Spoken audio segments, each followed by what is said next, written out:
In case you're just tuning in, it is still the Ultimate Morning Show on Raypa 100.5 FM, and we are just back to the local studio here in Abuja. Welcome back. And of course, the voice you'll be hearing from the studio is Dima speaking to you right now. And Nice one. of course, nice one. Good morning. Yes, definitely. Our conversations this morning or this particular moment is for us to check out the papers and see the stories that are actually making headlines. We'll be diving right into that. But before we do that, just to let you know that we are also live on YouTube right now at Ray Power Abuja. In case you just want to share your contribution on some of the stories, the headline stories, that is the perfect platform for you to do that. Okay, let us start off with the Daily Independent newspaper, and the big story here is quite concerning, particularly to me, and I'm going to read that out for you. This says Indonesia's palm oil curbs wake up call for Nigeria. I'll take it again. Indonesia's palm oil curbs wake up call for Nigeria. We'll get to talk about that when we are done going through the papers. But for the story, it opens on the front page and continues on page 29 of the Daily Independent this morning. So, other story here, this is saying Arewa Youth Forum threatens to withdraw support for Tinubu. Why? Find out details of that on page 6. Meanwhile, Telecos record over 15 million internet subscription in 1 year. Somebody say booming business. Booming business. Okay. Business. This definitely opens on the front page, and you can finish it up on page 29 as well on the Daily Independent today. Ibori says the rise of a towering political enigma. Well, okay, that story is actually centered on him this time around. This is on page 21. And on page 7, Nigerians need relief, not economic statistics. Former Vice President Atiku Abubakar firing at the presidency. But if you think that Atiku is working and everybody is behind him, now we have another reaction still on page 7. And this time around, ADC accuses APC of using Atiku to distract from economic security crisis. Say that is on page 7. Above the nameplate of the Daily Independent, federal government drafts legal framework and guidelines for state police. Want to find out details on that? Read page 29 of the Daily Independent today, though it opens on the front page here. Lastly, from the Daily Independent, only 3 in 10 Nigerian infants exclusively breastfeed. Coming from UNICEF, according to their data, federal government urges stakeholders to enforce breastfeeding code. All right. That story opens on the front page as well, and you can finish it up on page 6. Well, that's about it from the Daily Independent. Well, plenty of information from the Daily Independent. Indeed. Moving on to the Daily Trust newspapers. On the headlines, we paid 50 million naira to secure Kebbi judge's release, says family. That's the reason, page 2. 2027, Makinde, Fayemi, Oyinlola meet Obasanjo. Stories on page 4. Adeleke seeks president intervention on killings. That story is on page 5. Phantom Council, ICPC concludes probe today. Stories on page 4. And lastly, states please be ready for Tinubu's review on September 3. That's about it on the Daily Trust newspaper. All right, let's get to check another one from this end. This time around, the Guardian newspaper. The big story is on post-reform. Says federal government and others pass burden of economic growth and stability to state governors. You know what? We are tired of carrying you to help us carry small state governors. Well, that story is on page 6. One here, very interesting. JAMB to go paperless as INA unveils 5-year transformation roadmap. The story is on page 30 of the Guardian newspaper today. Meanwhile, federal government rallies public input on state police as reports says death toll hits 5,091 only in the second quarter. And this is on page 6. Enugu church abduction shows no Nigerian is safe. Obi warns. That is on page 29. Falana demands probe of suspicious deaths warns against cover-ups. The story is on page 29. Also find out what he meant by that suspicious death. Now, for the Oshun polls, I am not under pressure, but don't trust police, says the governor, Adeleke. Page 7, read there. Showore reignites controversy over Tinubu's educational status. Now, I told you this was going to be something because yesterday INEC released the result of that of Atiku Obi and the president and said, this is it, go check it out, and then you come back. Now, Showore, anyway, go to read that story from Showore on page 5.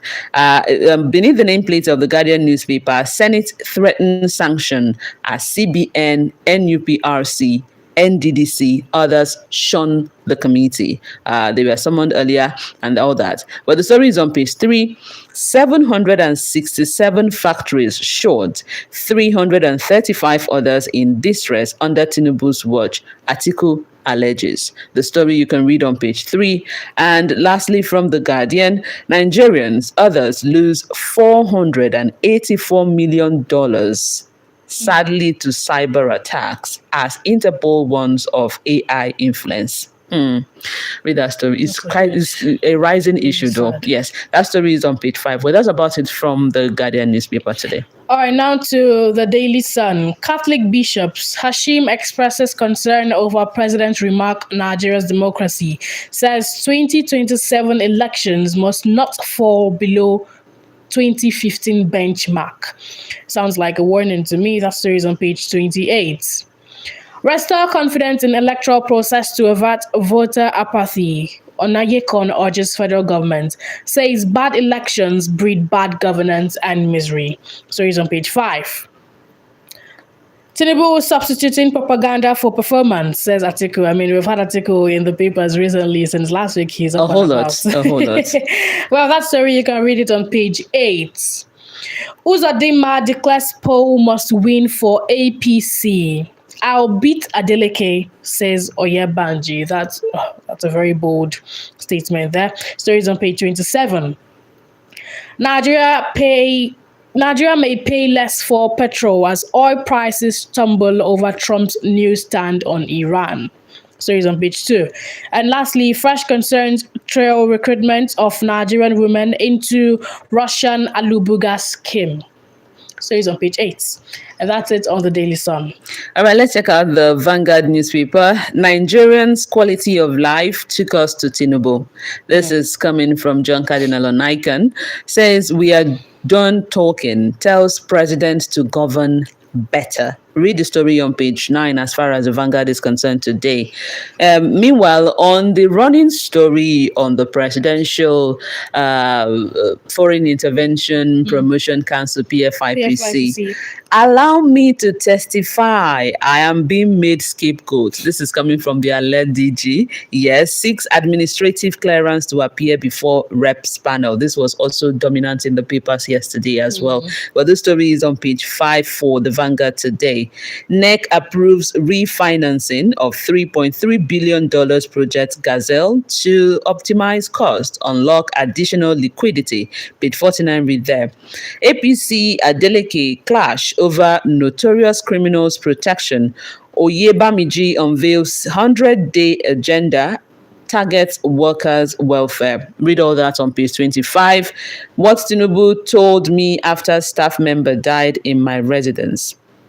This is coming from the Minister of Works, Dave Umahi. Remember the story about the lady? And that story is on page 45. Meanwhile, to other stories ahead of the 2027 election, Nigerians, not Obasanjo, will decide election. That's coming from ADC, page 9, read there. Economic Summit matter. Shetima, Okonjo-Iweala, Elumelu, others seek investment for Delta. As in Delta Asaba State, or Asaba Delta State. That's on page 10. All right. I pity Tinubu, but more concern for Nigeria. Olawekpo Hashim speaking there on page 49. FCCPC seeks uniform consumer protection as states open electricity market. All right. FCCPC is still working. That's on page 19. And that's about it from the Vanguard today. All right, now moving on to the Daily Monitor of the headline. Present your scorecard to convince Nigerians to vote for you. Momodu tells Tinubu. I mean, we have many people telling Tinubu things these days. No amount of propaganda can hide Nigeria's hardship. Atiku replies presidency. Another one. Questions federal government continued borrowing despite claims of improved revenue generation, higher tax collections. That's where he's on page 4. Dangote Sinoma signed $800 million MOU to expand Itori cement plant capacity to 12 MTA. Stories on page 2. Again, DSS praised courts to foreclose Showere's defense for allegedly frustrating trial. Stories on page 4. On state police, federal government unveils 7-week roadmap for national policing bill. Execute bill for presentation to President Tinubu on September 3, says Bajabiamila. That's about it on the Daily Monitor. All right, that's about it for the papers. Let's go through the papers that we actually checked out this morning. We looked into the Daily Independent from this end, the Guardian newspaper, as well as the Vanguard newspaper. Well, on my end, we looked into Daily Trust, Daily Sun, and the Daily Monitor. Where shall we begin? Let's see if we can start. Lots of stories. Let's see if we can start from the very first story we took from the Daily Independent about the Indonesia's palm oil curb. I mean, you had to repeat that story twice. I mean, yes, has that been, you know why? Back in the days, Nigeria used to be the biggest palm oil producing country. I mean, back then we were considered producing about over 40% of the entire world's palm oil supply. World. Yes, over 40%. When agriculture was our main, source, before the oil boom and everything.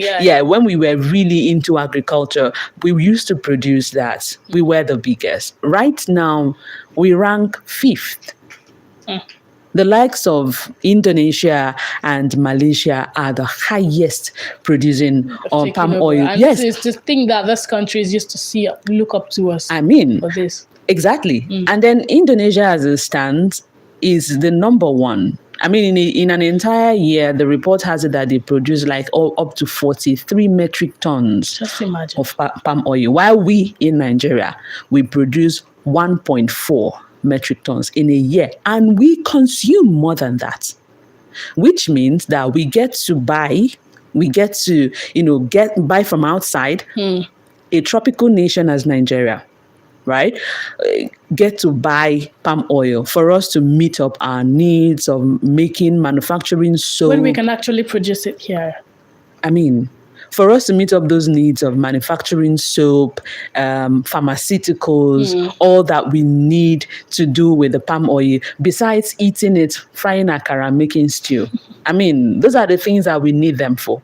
Now, Indonesia is saying that, you know what, this is our palm oil we are producing. We want to calm down on them. We want to keep them with us, right? Because we want to be able to not just use it for those basic needs, but we want to diversify. They want to also use it for, what did he call it now? I think I'd like to...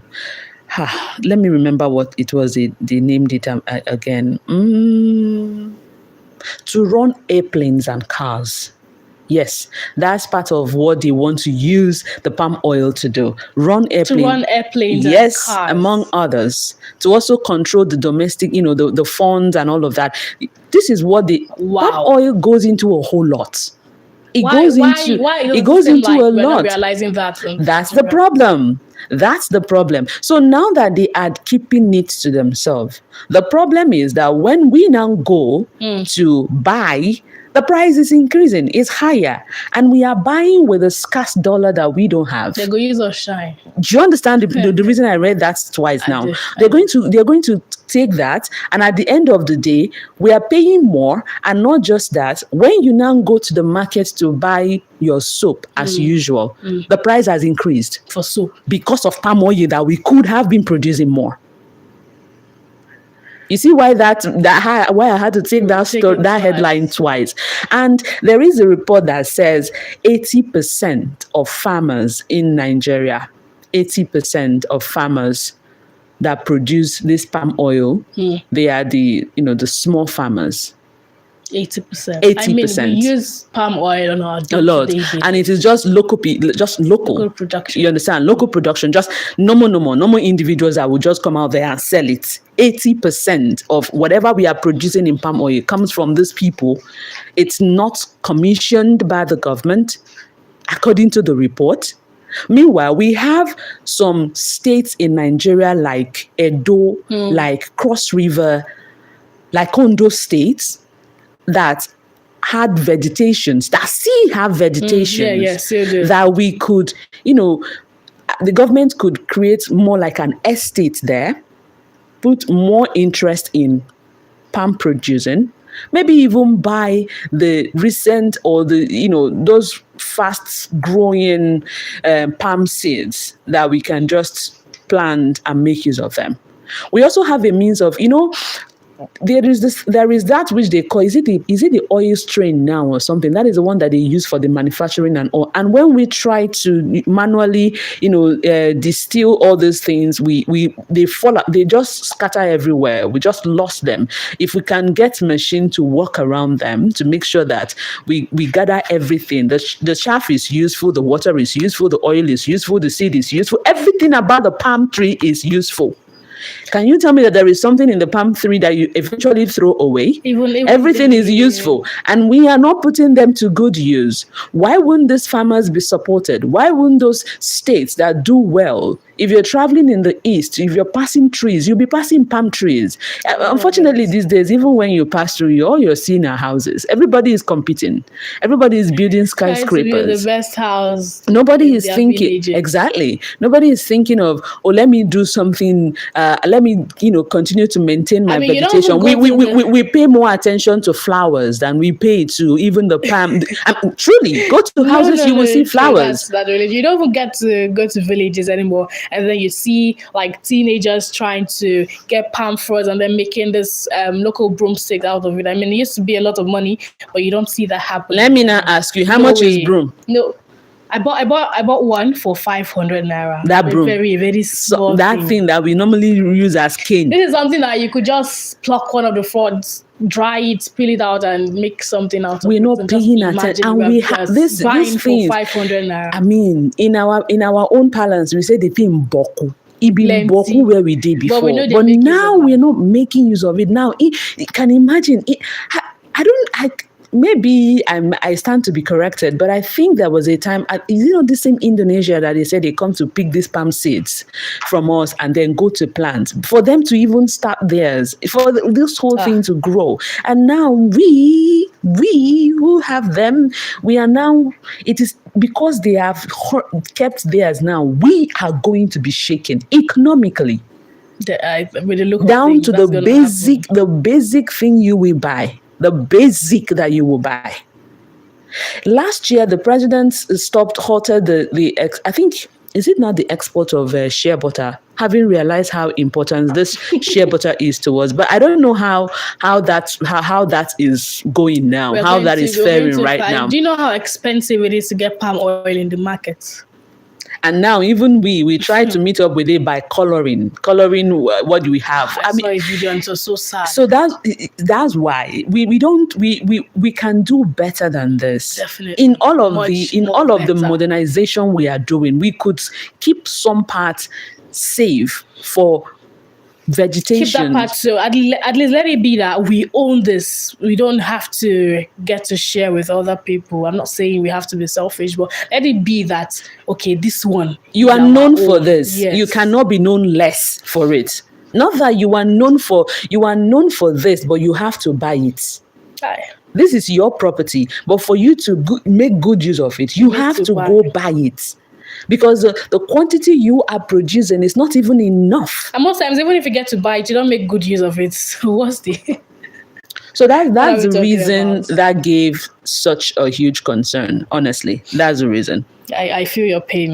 You guys need to see Miss Dima. She's really she's really passionate about it. No, but it's really a huge concern to us. We can do better. Agriculture is what we are known for. I feel like we are not much attention is being paid into that sector, the agricultural sector. I mean, the only thing we get to hear is misappropriation of funds. You won't believe that even the noodles you eat and the biscuits you eat, they need this palm oil to do them. And so now you want to go and buy noodles, and then somebody tells you that noodles, and you are shouting, "What is happening to this country? The prices of things are so high. It's palm oil.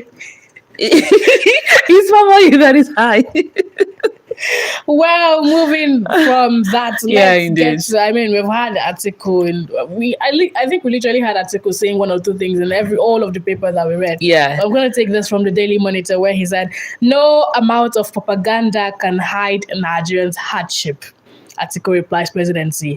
Questions federal government continued borrowing despite claims of improved revenue generation. I mean, it all comes back to what we are saying.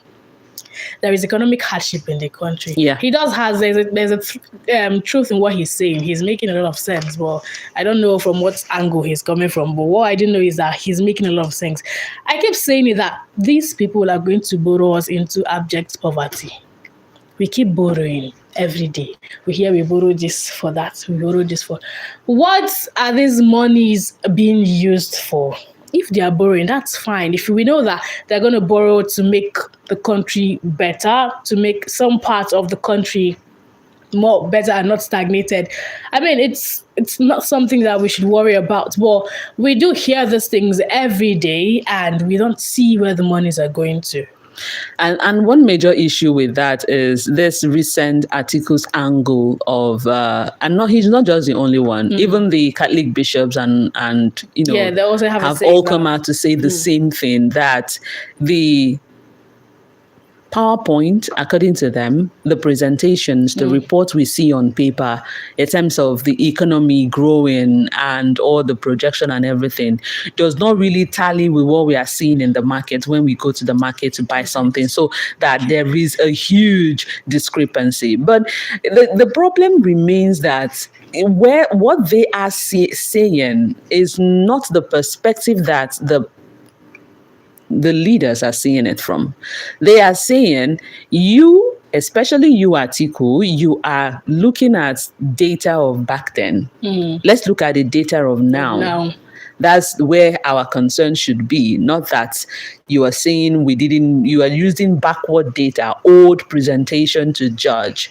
But then, even as the Nigerians are here, the report that has been given recently about the growth, the GDP, the projections, what has the market been like for you? You now, as a citizen, also stand to testify if maybe Atiku is just, grasping at straws, or probably this is probably this is a fact too. Even the John Cardinal Onaikon's own story that we read from the Vanguard newspaper saying, we came out to speak because we are seeing that the economic hardship is biting hard, and we can't keep quiet, but we won't really talk much. I think this is the much that we can say on the matter, and we go back in. But we have actually let it be on record that we came out to say that things are hard. Why do these people do better than the opportunity to come out to say these things? I mean, they come out in the open, and at some point they regress. Yeah, because I mean, it's expected, especially for the position that they hold. Clerics and all that.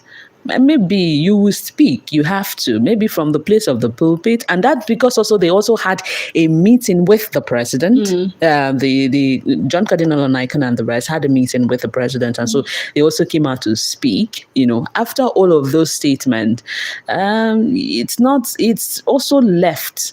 Democracy is so interesting when you see opposition parties always keeping the other in check, right? So it's left for the opposition parties and the citizens to on their own still continuously talk. But if the clerics would entirely keep quiet, that is where we have a problem. So they have come out to say their own version. This is what we think. Yeah, this is our bid. This is what we think. But at the end of the day, we expect that you will put that into consideration while making further decisions for the good of the nation. That does it. That works. I think you've said it all. Yeah, that works. So like if we the citizens would be given I beg your pardon, listening ears, because I mean like I feel like this whole please always follow. But you definitely continue to talk. Complain and You have complain to. and complain and nothing is being done. You have to continue to talk. But for want of time, this is where we want to wrap up the conversation this morning. And we'll be taking you back to the network studio for more. Do not forget that Political Platform will be coming your way at 9 a.m. today, most lately maybe 9:05. And of course, a whole lot of other programs. There is Guess What with Dima, myself at 11:05. That too will be coming your way. But for now, try as much as possible to start your day, like we said earlier, on a positive note, because you need that positivity to keep it to get going through the day. My name is Dima. This is the voice of Niceworth. Good morning.